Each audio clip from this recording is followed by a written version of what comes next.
Good morning. This is Ron. It is Tuesday, June the 5th, and welcome to Story Time.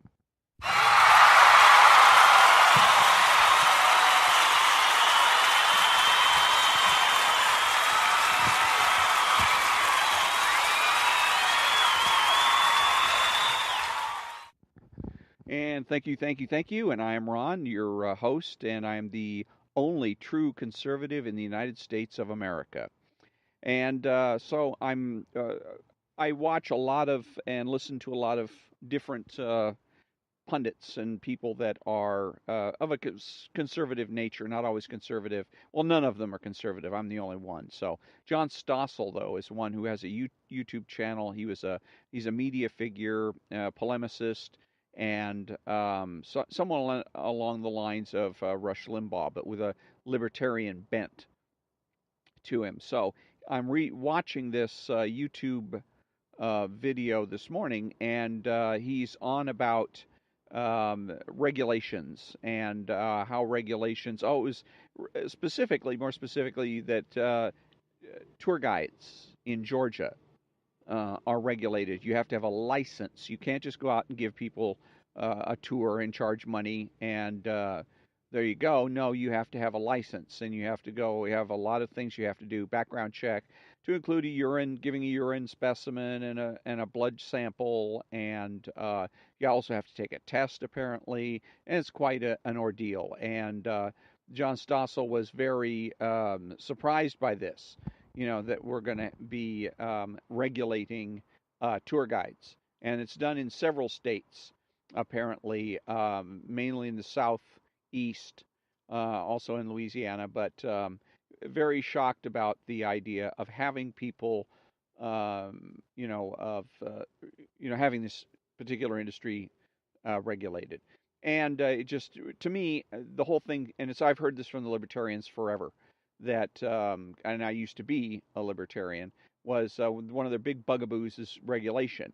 Why is the government going ahead and getting involved in these areas? That we should be free to do as we see fit. We should have free markets. That means you shouldn't require a license to do anything, apparently. And as far as they're concerned, I think not even a license to drive. But there's some issues with it, and again, it always comes off whiny because they never have any solutions to the real problems that are underneath this kind of thing, and also because they don't get to the real root of the problem.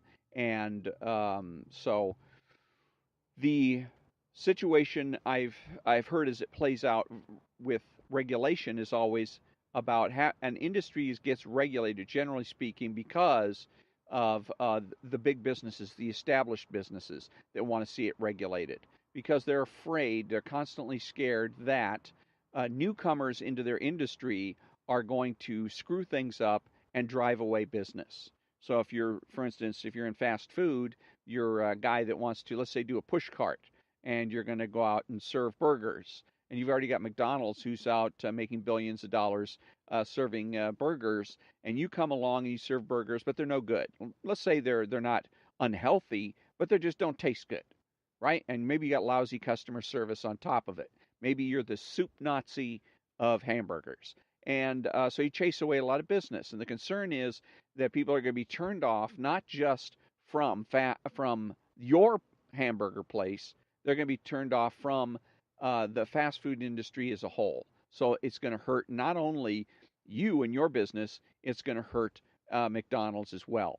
And that's the reason they insist that everybody should be regulated, so that that kind of activity doesn't happen. Also, so that supposedly the products that you're going to be making are going to be safe. It's supposed to guarantee higher quality. And the problem with John Stossel is he's always making the pragmatic argument that it's too expensive, that the burdens are onersome, they're arcane or ridiculous in nature, such as if you got to take a history test in order to become a tour guide, that kind of thing. And the problem always, and it's not just John Stossel, but conservatives or so-called conservatives everywhere that make the same ridiculous pragmatic arguments. pragmatism is basically saying the ends justify the means, and it's a philosophical theory. And so the problem with making a pragmatic argument is that it provokes a pragmatic answer or response. In this particular case, it would be easy for the people that are promoting the idea of having um, a having a license in order to be able to give tours to come back and just say, okay, well, Mr. Stossel, you think this is bad, that's bad. We'll modify the requirements and the rules for having for getting a license so that they're less burdensome or onerous, and we'll tighten things up. But the problem is that's not what Stossel's really looking for. What he was looking for is to get rid of these regulations altogether. And but his argument isn't going to achieve that end. If he wants to achieve that end, then he's going to have to dig deeper in order to do that. But the other thing that it does is once he makes his pragmatic argument and the government comes back with an answer or solution to it, then Mr. Stossel is stuck. Because if Mr. Stossel says, well, no, that's not good enough, then Mr. Stossel and people like him come off sounding like ideologues. And this is something for all of us that are opposing intrusive government, all of us that are imposed or fighting socialism, is that you've got to make a principled argument. If you want to make a pragmatic argument on top of your principled argument, fine. A better example than the Stossel situation is where you have a situation where somebody's requiring new regulations in a particular area, and you come out and make the pragmatic argument that we can't do it because it's too expensive. Well, the proponent of these new regulations is simply going to say, okay, I understand your point. That's a good point. So we will go ahead and raise taxes in order to solve that problem. Now you, as the objector, are stuck. You either have to go along with it and say, okay, I no longer you've met my objection. Go ahead and regulate and raise taxes, or, which is not what you want at all, or you're going to end up looking like an idiot. You're going to be dismissed from the argument as an ideologue, and you're going to fail to be effective. You're going to have no influence over anybody. And that's why is because you're making the pragmatic argument. You've got to make a principled argument, such as looking at what is the underlying theory. Is it determinism? Are they suggesting that it has to be regulated because somehow people are going to be forced to buy something they don't want to buy, so therefore the government has to step in and ensure quality? Okay, if that's what the argument they're making, then that's the way to attack the argument. You got to say determinism is dead. People are always free to choose what it is that they want to do, and then on top of that, if you want to make the pragmatic argument, so you would say determinism is dead. People have free will, so there's no need for regulation. And by the way, it's too expensive anyhow. You can go ahead and make that that's an argument that'll work, because even if they come back and say, well, as far as the expense is concerned, we can raise taxes, they still haven't addressed the real underlying issue of determinism, and that's the problem that you have with John Stossel. And also in his YouTube, and a lot of the things that he complains about, he rarely comes up with a solution. He's very good at pointing out problems and where we are, as citizens, put upon by our government, but very rarely does he come up with any type of solution or an answer for it. So when I come back, it is going to be time to read from the Playboy 1990, I believe it was 94, interview with Rush Limbaugh.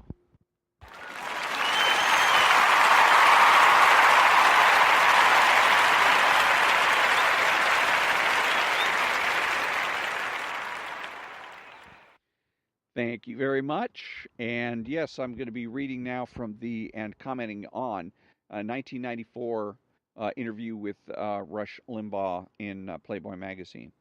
Playboy, let's talk about drugs. Recently, you've been quite close to William Bennett. Can you think of one, just one, achievement in Bill Bennett's almost 4 year reign as drug czar?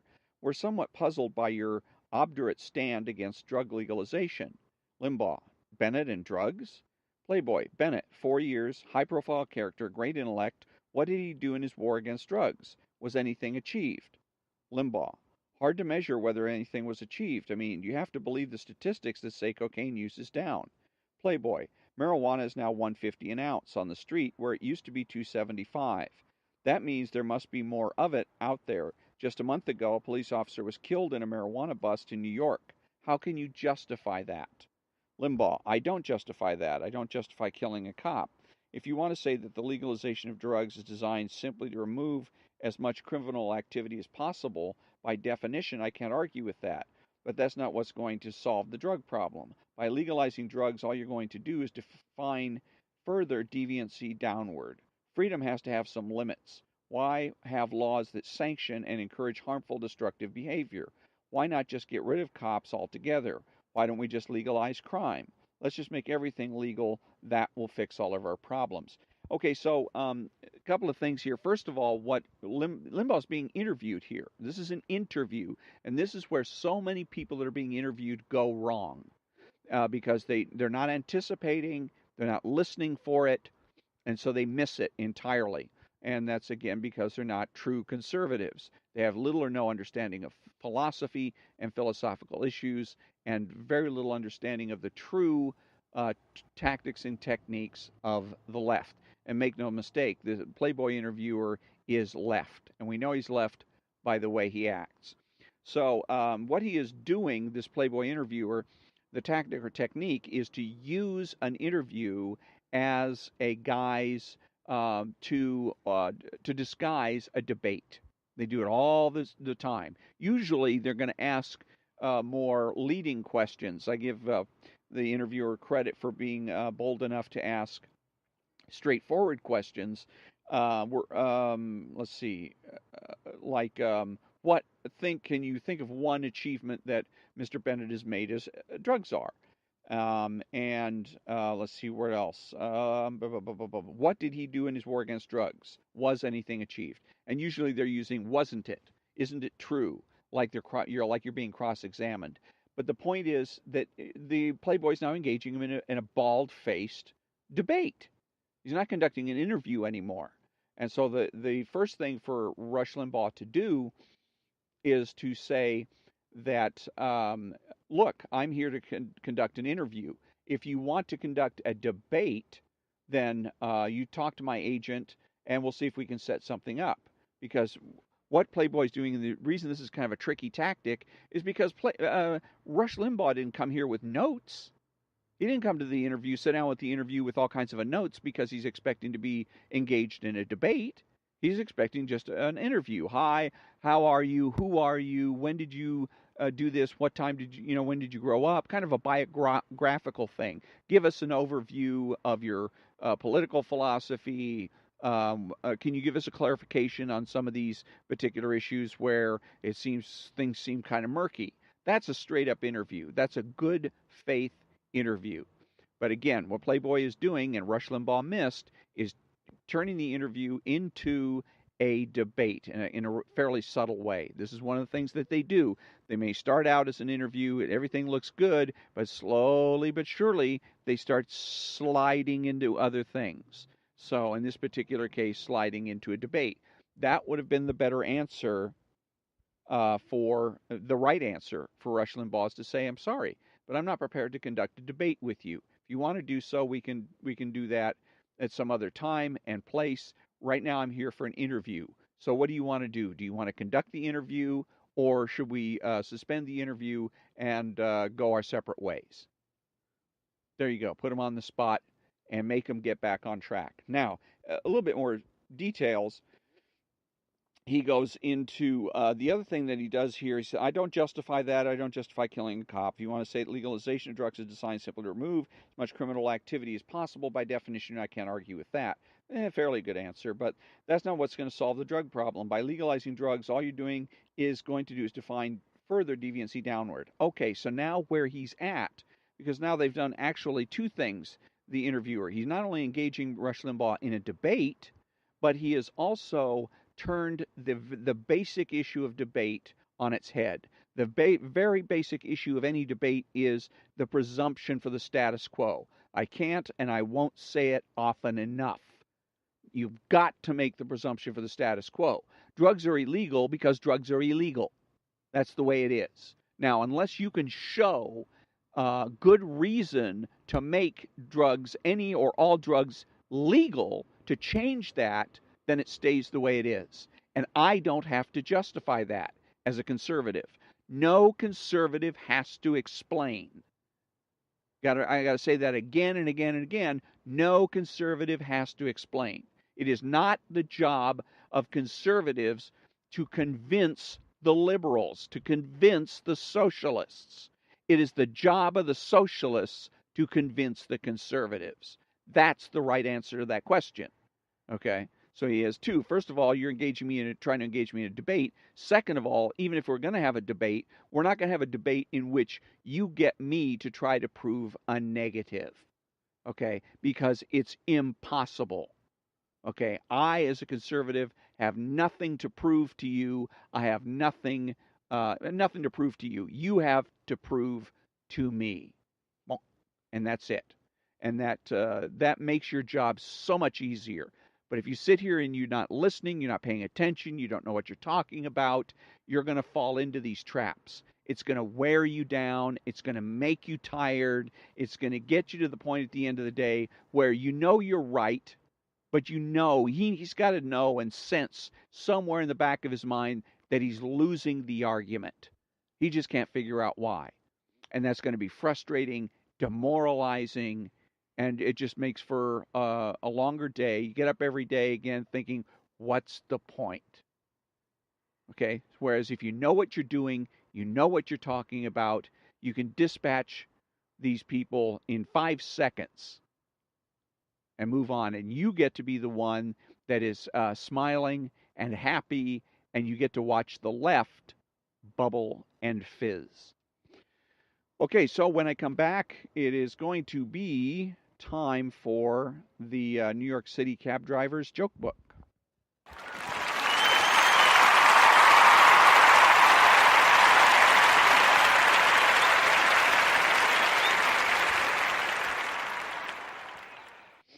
And thank you.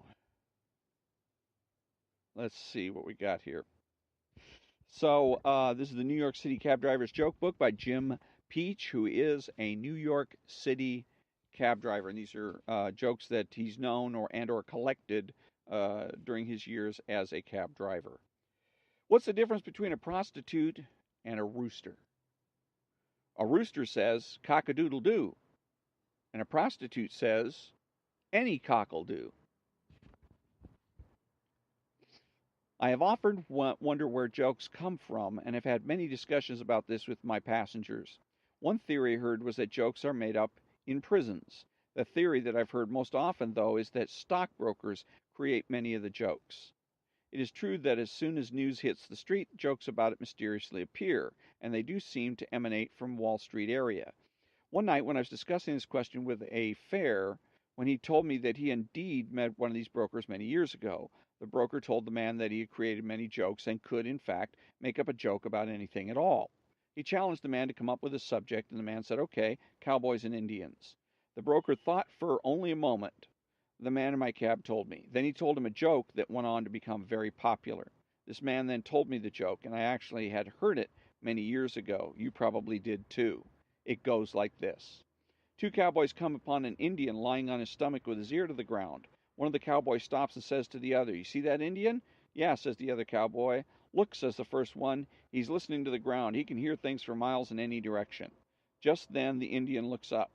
Covered wagon, he says, about 2 miles away. Have 2 horses, one brown, one white. Man, woman, child, household effects in wagon. Incredible, says the cowboy to his friend. This Indian knows how far away they are, how many horses, what color they are, who's in the wagon, and what's in the wagon. Amazing. The Indian looks up and says, ran over me about half an hour ago. So now we know the origin of that old classic. And on that note, that brings us to the end of another episode of Story Time. I thank you all for joining me, and have a great day.